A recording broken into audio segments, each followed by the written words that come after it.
everybody. This is an episode of Tuesday Talks. I'm Shay, that you all know, and this is Nate, my good friend. Back again. He's back. I invited him back to grace us with his presence. No worship this time. We're going to just be talking about some deep life stuff.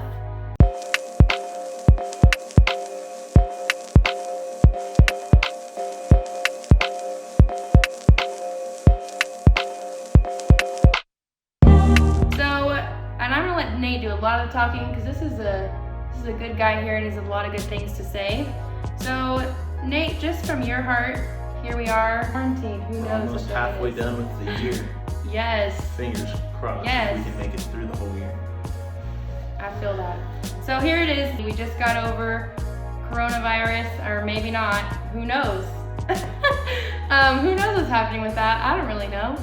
And now we have these murders that have come to our attention, racism that has just been highlighted. I know for you it's probably always been highlighted, but for someone like me, it's been really eye-opening time for me to kind of see that on display, and I've been trying to open myself up, just have real hard conversations and take an honest look at the world and how things really are. So I just wanted to give you the opportunity just to speak on that and just kind of where you're at and just give us some good advice and some practical steps.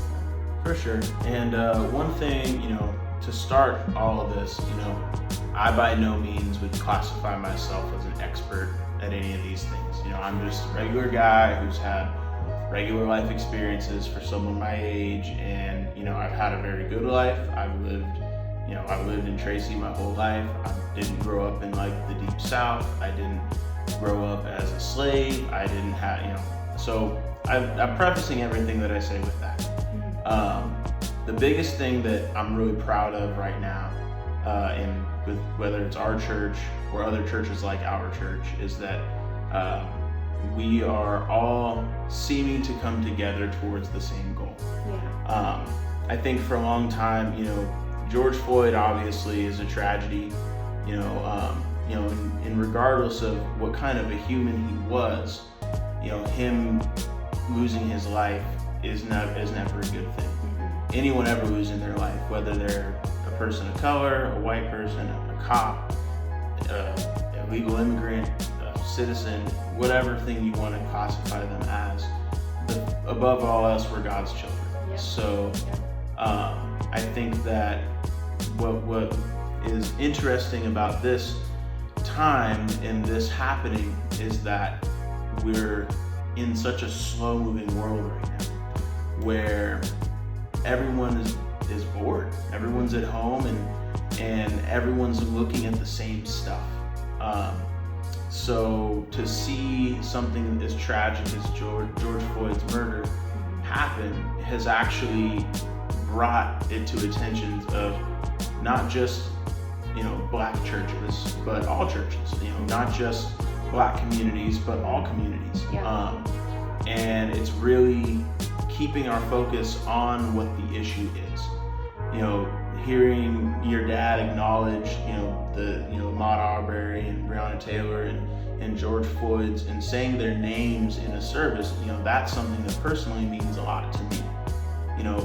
At the end of the day, you can say what you want to say about the type of person that George Floyd may have been, but in that moment, to that cop, George Floyd was no different than Nate Shelton. Our records, good or bad, aren't tattooed on our foreheads or on our arms, and cops or anybody have no way of knowing your character by looking at you. So when we see these tragic things, and for me, why it's such a big deal to me is, I could come across that person. I could have been, accused of whatever crime that day in that place at that time. And, all of a sudden my wife is a single mother. So these issues, I know that they're not always super comfortable for people to talk about. I know that it's not an exciting conversation to have by any means, but the acknowledgement of these issues and the acknowledgement of injustices is absolutely necessary. Yeah, for not just our our nation, our community, but especially in the church.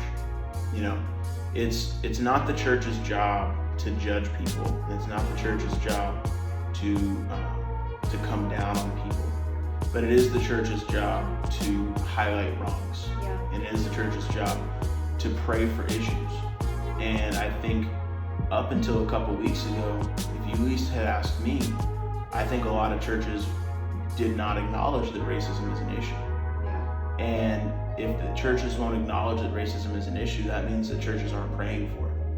And if churches aren't praying for it, you know, how can we expect God to move the way that we want him to when, you know, we aren't doing the basic thing and using the basic tool that God gave us to use, that being prayer.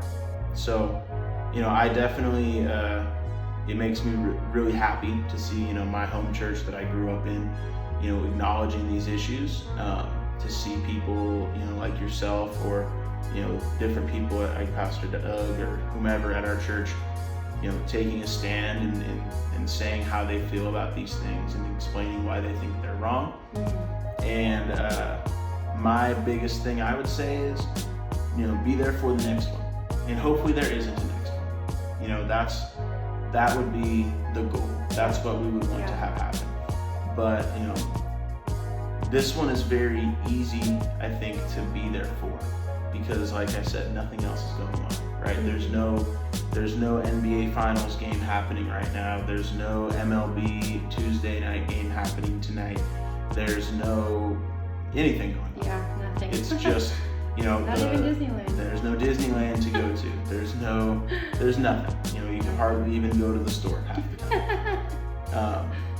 So it obviously put it on a pedestal. Yeah. And the last thing that I would say is that by no means am I somebody who is a versus kind of person. You know, this is not a black people versus white people. You know, I'm mixed. I'm half black and half white. My wife is white. My kid barely looks like me at all, right? So I'm not gonna sit here and I'm never gonna pin anybody. I don't want to pin anybody against each other.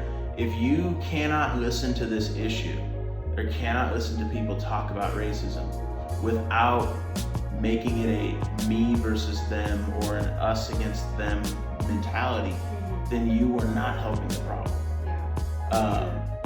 You know, this isn't political. I am not going to sit here and say that one party is racist and one party is not racist. This isn't you know, a race war. I'm not going to sit here and say that white folks are mean and black folks aren't. I'm not going to act like black people don't have negative or mean thoughts towards white people or any other race for that matter. You know, so please, my thing will always be, don't make this into a competition and a head-to-head.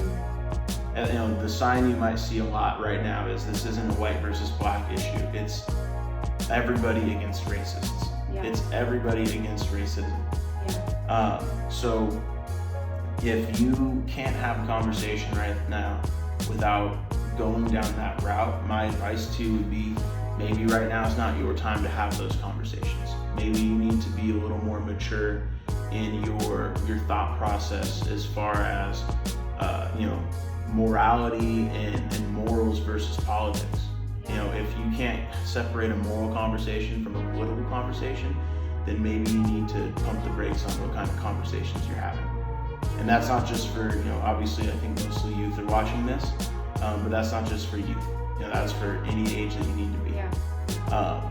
God does not call us to be divided. God does not call us to be at war, especially amongst one another. Yeah. God calls us to be in unity and in unity against sin and the enemy. Yeah. And if you can't agree that racism is a sin and that it's caused and it's perpetuated every day by the enemy, then I'm praying for you and I hope you come around. Yeah. But pump your brakes, get off Facebook, take a back seat for a while.